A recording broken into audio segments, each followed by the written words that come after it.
that with us. Vivian, let's take it back to you. Let's have a thank you and some applause for all of the wonderful stories. That was great. Another way that Rachel Carson gave us new ways of thinking about the world was changing our point of view. Not always thinking as the human would look on the natural world, but trying to imagine how other animals that we share the world with would look at the world and how it would seem to them. So in her book, Under the Sea Wind, her first book about the ocean, she wrote about two sanderlings and how much they loved to eat the little crabs and how they knew where to find them. And she wrote about a black skimmer, which is a bird very much like a seagull, and how that bird took joy in flight and soaring motion. She even wrote about an eel who loved darkness and warmth. And she wrote about a little bird that was hopping along on one leg. And she said that the bird's manners suggested a cheerfulness of spirit. She said she felt that the God of fallen sparrows has not forgotten him. How can you recognize joy or cheerfulness in a bird? Or how could you recognize love in an eel, lover of darkness and warmth? It's not easy to imagine that you're seeing the world as a different animal would think it. And so we have a special guest who's going to help us to think about that. I'd like you to meet Jagar.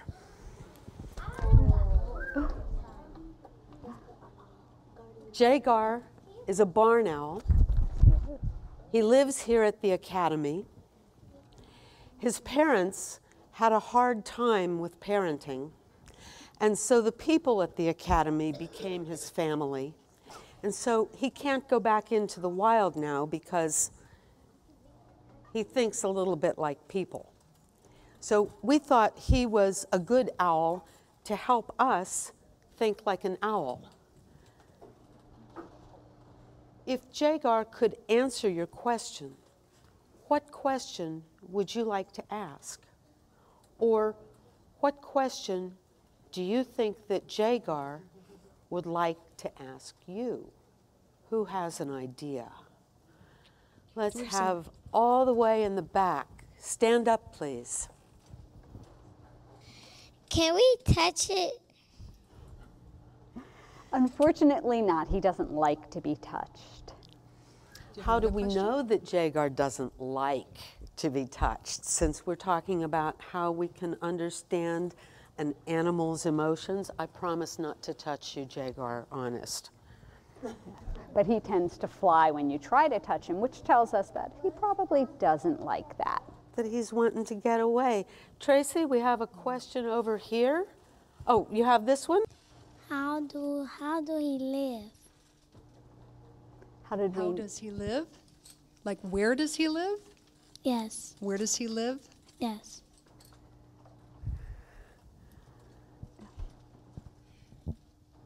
Where would we find owls, ladies? Well, barn owls you can find in open areas. They like fields, and the reason that they're called barn owls is they actually like to live in old structures like barns. Can the owl fly? The owl can fly. Because he was born actually in captivity, he's perfectly healthy physically.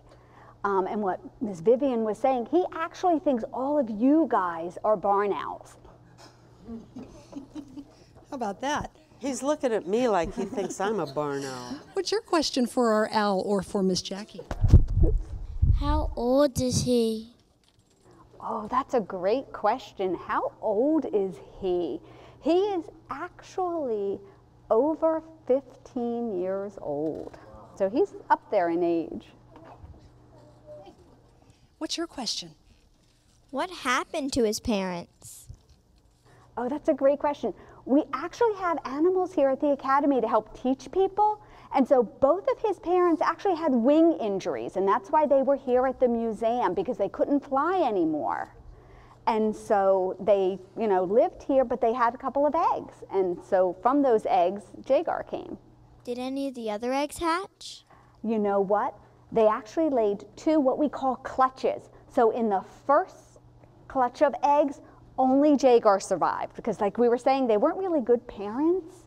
But in the second clutch, they actually had 2 that survived, and we released them back into the wild because we didn't have to raise them, the parents raised them. They were actually able to go back out into the wild. What's your question? How long can an owl live? Great question. So Jagar's sort of a medium-sized owl. There's little owls and there's big owls. Out in the wild, medium-sized owls live a little over 10 years. In captivity, they can live almost 20. My question is, man, I wish he was just able to talk to me. But my question would be for what's his name? Jagar. Jagar. He's a barn owl.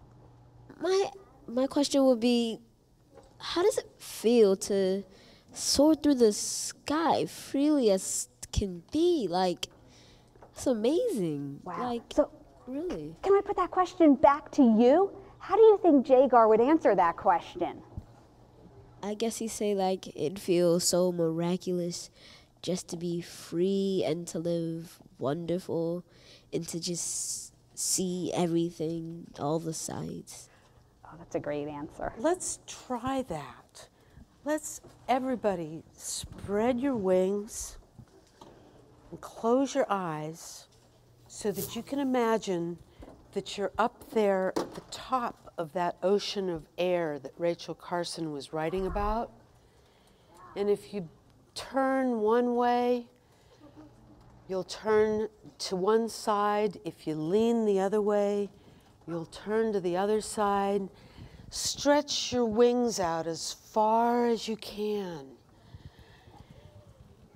And think about seeing something down on the ground that might be good to eat. And so now you're going to dive as fast as you can and snatch it up and carry it away and have a delicious meal. Yum.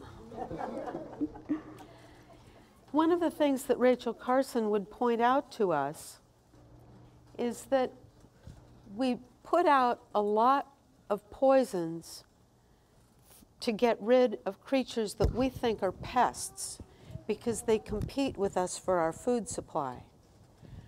But those creatures that we think are pests, what do you think of those creatures, Jagar? Jagar says, food.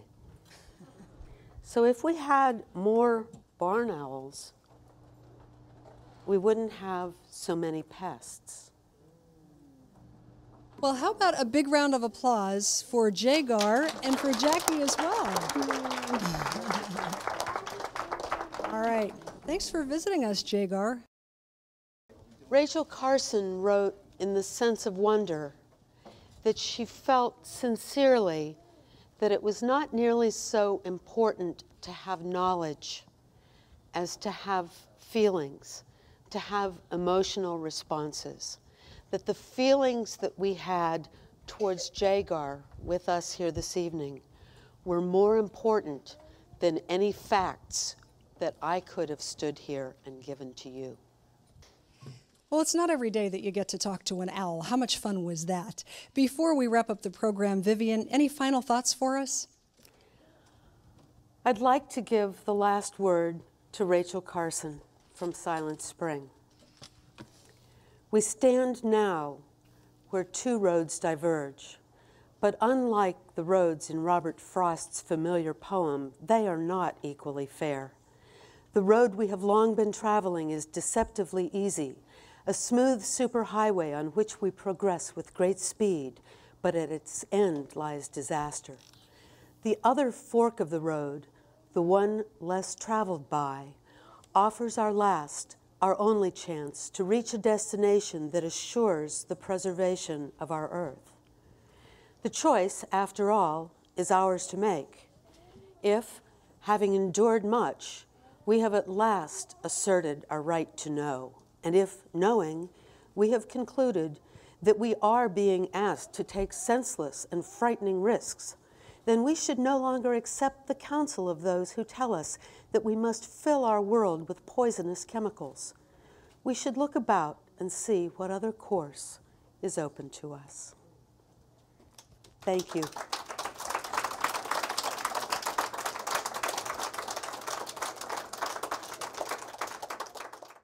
Well, Vivian, many thanks to you and Jagar and Jackie for that matter. We have had so much fun getting to know all of you in our program, and we're so glad that we've had this wonderful studio audience with us. We've got, I think, some future scientists and some future writers in the group, but certainly we have got some deep thinkers who asked some wonderful questions. So many thanks to the students and to the moms and dads and aunts and uncles who have joined us for this program.